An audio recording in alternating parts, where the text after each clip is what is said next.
Welcome to another episode of Talking College Football with JJ Kitchen. Of course, I'm your host, JJ Kitchen. Guys, before we get into the topic of today, dropped immediately today, Florida State will challenge the ACC and ESPN in terms of the grant of rights and what the exit would look like. And we're going to go over a little bit of that today. But before we get started, of course, the sponsor of the show, Colonial Beer, located at 4986 Library Road in Bethel Park, PA, 15102. Again, to everybody here in Pittsburgh, it's a great place run by Pitt men. So many different selections, but more importantly, they also have the fake slide, which is also helps pay the players at the University of Pittsburgh, but more importantly, supports Alliance 412, which is a preferred collective of the University of Pittsburgh. Guys, let's get into it today. The big news dropping today, Florida State officially has a meeting, a board of directors meeting, and agrees to pursue legal action against the ACC and ESPN for the exit fee, but also to trying to break the grant of rights. Well, guys, I've said this for a long time, and I've been saying it since last year. I said it in the springtime. I said it during the summertime. I said it during the fall, and now here we are during the wintertime. This is going to be an extremely hard battle for Florida State to win. And what they've done, and I find it comical to the most extent, because Clemson, a team who's been rumored as a team potentially looking to move, and they're looking at different places, they're literally behind the scenes right now just saying, oh, yeah, hey, Florida State, go ahead. Yeah, go ahead, test it. Go ahead, go to court, spend millions of dollars on legal fees. Let us know how it goes. The schools in the ACC right now are really using Florida State as the punching dummy right now. And Florida State continues their trend where even back in the early 2000s, the middle of 2000s, after 2010, then in 2016, they were threatening to leave and they needed to sign a new grant of rights and more revenue. These schools all agreed to sign this deal, okay? And we're going to go into a little bit of it today, especially on Twitter, where I was able to retweet a lot of different things. We talked about a long time ago, almost a year ago to the day, we talked about how the exit fee to leave the ACC was roughly between $340 million to $720 million. Well, today, Florida State found out in their case of what they found to what they are today, how much it would cost. And as we go into that today, I'm going to share my screen here. If I can get it off here.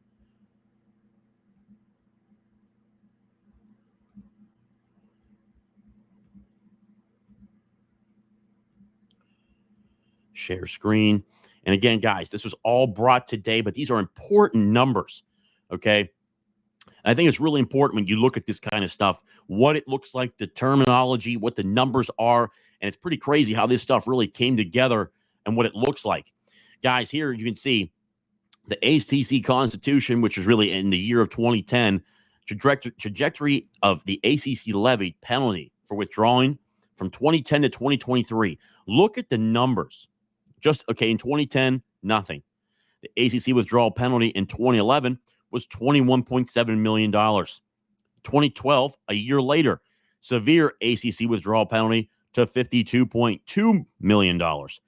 Then in 2013, ACC grant of rights plus a severe ACC withdrawal penalty at $234.2 million. Then here we are today. The number that was recently put out, Pete Thamel put it over there on a post. FSU is claiming it will cost more than $500 million to leave the ACC, with costs of both exit fees and unwinding from grant of rights. Here's the chart they are presenting with a $572 million estimate. Guys, I mean, this number here, the ACC grant of rights, severe ACC withdrawal here in 2023. No school in the ACC, no school in the SEC, no school in the Big Ten has this type of money from an academic institution. It's extremely large. And one of the reasons why I presented a long time ago, it's extremely hard to break this. But more importantly, this is what the school signed off on. It's not just FSU. It's not just Pitt or Clemson or North Carolina, Virginia Tech. They all agreed to sign this on top of the new 3 schools that are coming into the ACC. SMU, Cal, and Stanford. You look at the 3 schools that are coming into the ACC now, they agreed to this as well. But more importantly, though, when it was drawn up in 2016, it was the original ACC schools that decided to go through with this in 20 years. I mean, I just, for me personally, I don't understand the value of what was really going on behind the scenes and why 20 years was a good idea to these, board, the trustees at these universities, the presidents of these universities. They're the ones making decisions, not the athletic directors. But also, too, as we go through here, an even crazier development. Scroll up through here. Here's the ACC, okay? ACC Jim Phillips. And not just Jim Phillips, just entirely from the ACC as it is. Florida State's decision to file action against the conference is a direct conflict with the long-standing obligations and is a clear violation of their legal commitments to other members of the conference. All ACC members, including Florida State, willingly and knowingly re-signed the current grant of rights in 2016, which is wholly enforceable and binding through 2036. Each university has benefited from this agreement, receiving millions of dollars in revenue, and neither Florida State nor any other institution has ever challenged its legitimacy. As a league, we are proud of the success of our student athletes, and the ACC has won the most NCAA national championships over the past 2.5 years, while also achieving the highest graduation success and academic performance rates among all FBS conferences. So it is especially disappointing that FSU would choose to pursue the unprecedented and overreaching approach. We are confident that the grant of rights, which has been honored by all universities who have signed similar agreements, will be affirmed by the courts and the conference legal counsel and will vigorously enforce the agreement in the best interests of the ACC and incoming members. Guys, this is, again, you look at this, basically this is to the forefront. The ACC is not backing down. The deal has been known as ironclad. And if there was something to get out of this deal, we would have known earlier. What I think personally so far, and I'll get towards it to the end of it, of this video, but Florida State is going to lose millions of dollars in legal fees by trying to do this. It's pretty evident. And the fact that the ACC is standing on what it is right now, but what I'll show you in the next tweet, is pretty outstanding in itself, to where the ACC is not backing down, but more importantly, they're doubling down, saying that they're not even worried. It leads me into the next tweet. As we get up here, here's a plot twist.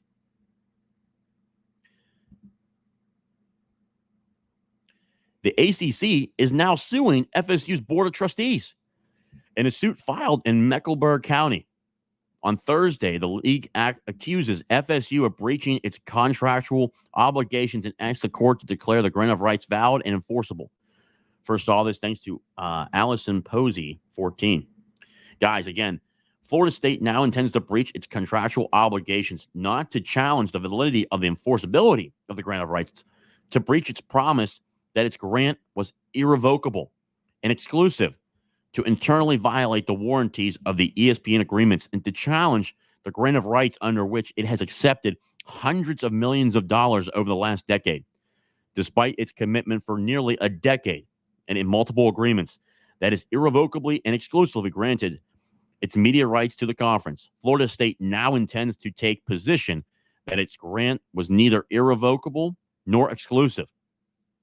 Consequently, the ACC seeks a declaration that the grant of rights signed by Florida State in 2013 and 2016 is valid and enforceable, and that Florida State is equitably stopped from challenging the validity and the enforceability of the grant of rights validity, or has waived the right to do so by knowingly executing the grant of rights and then accepting hundreds of millions of dollars in benefits under the grant of rights for more than a decade.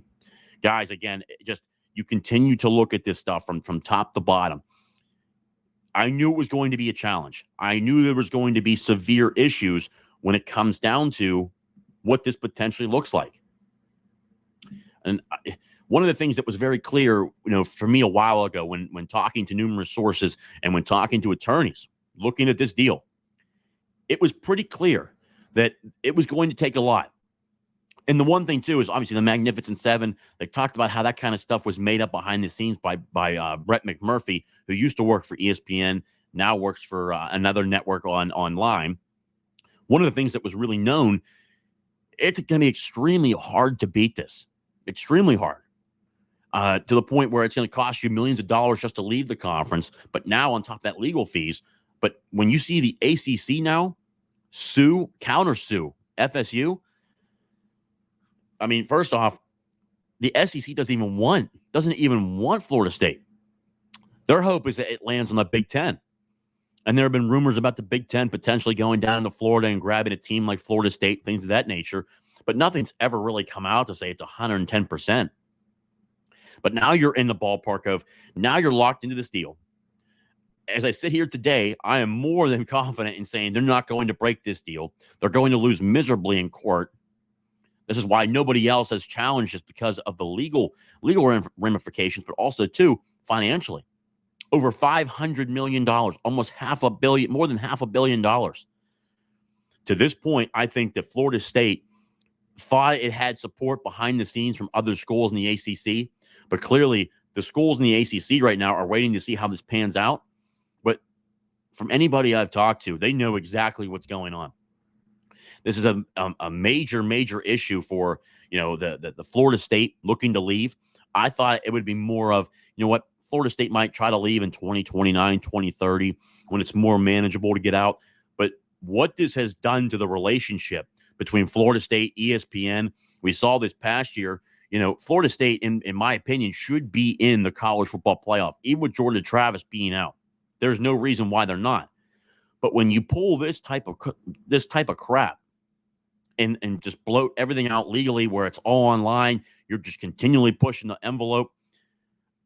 I can tell you right now, that relationship between ESPN and Florida State is just completely tarnished, to where I understand you look at the ACC, us as schools, we're falling 30 million behind, the Big Ten, but also to the SEC. But when you go down into 2030, that's when the ACC starts to make $70 million per team in terms of distributions. And it's actually beating distributions per year than what we thought it would be. And I think it's safe to say, too, the thought process behind anything that Florida State has done over the years has been numerously questionable. I think this kind of says it today, where the ACC doesn't even seem nervous. They've doubled down on what they're doing. And to feel that they significantly have the edge. I think that you're looking at, Florida State making moves, but they're kind of pushing forward slowly because now they're getting nervous. One of the things that you can tell right away is, when no other schools joined this suit, and it was just came out that it was just Florida State, that should tell you in itself that these other schools are nervous about the financial instability of what could potentially come if they were to join this suit, but also, too, how ESPN, how the ACC would treat these schools. And to the extent that Florida State's really doing itself a disservice, to where it just keeps getting worse and worse. Usually you look at a team like UCLA or USC, they got out of Dodge as fast as they can and really didn't present that much noise. Florida State, they're making all this noise because they know they can't go anywhere. And I've been saying this for the longest time. I know a lot of Big 12 people, for the Big 12, they need the ACC to fall apart, because the Big 12 is going to be irrelevant after this year, with Oklahoma and Texas leaving the Big 12. And the brands in the Big 12, it's just, they call it the truck stop conference for a reason. There's not a lot of great brands in there. That's why nobody wants them. They're like a buddy of mine called it the other day, the Island of Misfits. You look at the ACC, the major brands that are in there, whether it's the North Carolina, who, in my opinion, may be actually the largest brand in the ACC. You got North Carolina, you've got Clemson, you have Duke, who's a large brand, Florida State. You have all these schools, Miami. Even with how Miami has played recently, they're still a massive brand. Virginia, a great brand. Pitt, a great brand. You're looking at these schools, man. There's a lot of question marks. And I think that when you look behind it, the schools that were really on the edge for the most part were, Florida State, Clemson, UNC, and Virginia. And then I think you could technically throw Virginia Tech in there. But these other schools didn't join the suit for a reason. And you're seeing that today. That basically Clemson, I think, who was the smartest behind the scenes, really controlling the idea and controlling the narrative, is, hey, Florida State, go out. Yeah, go ahead out there. We're behind you. We're behind you. But they will not sign any legal documentation to join this suit or nothing because they know it's dead in the water. I think the biggest difference, what I try to tell people is there's a lot of stuff where the people are trying to compare the Pac-12 to the ACC. What people don't understand is that the Pac-12 was in the last year of a deal. It was in the last year of a contract of a media rights deal. There's still 14 years left on this deal with the ACC. You can try to leave as much as you want, and you're going to hear from numerous people, oh, they're going to leave soon. They're not paying $500+ million to leave the conference. They're going to lose this suit. They're going to lose millions of dollars in just legal fees alone. But on top of that, how they're going to be treated in the ACC going forward. They've caused their own problems. I don't see Florida State going anywhere till 2029, 2030, because it has to become manageable. The buyout for the grant of rights has to drop significantly. And I think that it's not going to when we start to see really the next wave of conference realignment, which I think is 2029, 2030, because that's when the SEC, that's when the Big Ten, both of their contracts are up. And personally, I would not be shocked, and I'll be doing a video on this later on, is Chip Kelly recently talked about a 64-team league breaking off from the NCAA, which, me personally, that's what I believe the entire time. The college football should not be a part of the NCAA. The Pac-12 should still be alive. That's a conference that's been rich in tradition for years. But those conferences should still be alive, and then you remove football from the other conferences. You remove from the NCAA. So you keep all the other sports, the non-revenue sports, together, even college basketball. Keep them together, and football, with how much money's out there, and the TV networks that would love to see a 64-team league, they can certainly support the other sports in their institutions, is how it should have been done.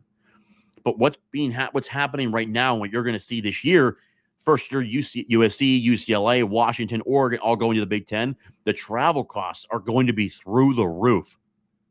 USC going to Rutgers, you're looking at everything from West Coast to East Coast to West Coast, and now you're looking at potentially now Florida State trying to get in there, when in reality, ESPN reported yesterday it had nothing to do with them being in the ACC.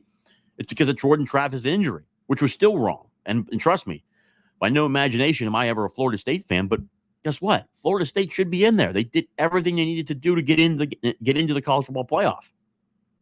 That's a fact. But what Florida State is doing here today, here we are on Friday at 2:30 in the afternoon. Just everything has come down. Just everything has come forth. The tweets I've shown you, especially from Pete Thamel, who's one of the best in the business, but from also people that I've talked to, especially with attorneys, Florida State is in a real jam. They're in a significant jam. But we'll continue to track it as we go forward. Guys, again, please subscribe to the channel down below. The channel continues to grow as we continue to bring great information to you guys, but more importantly, just college football in general.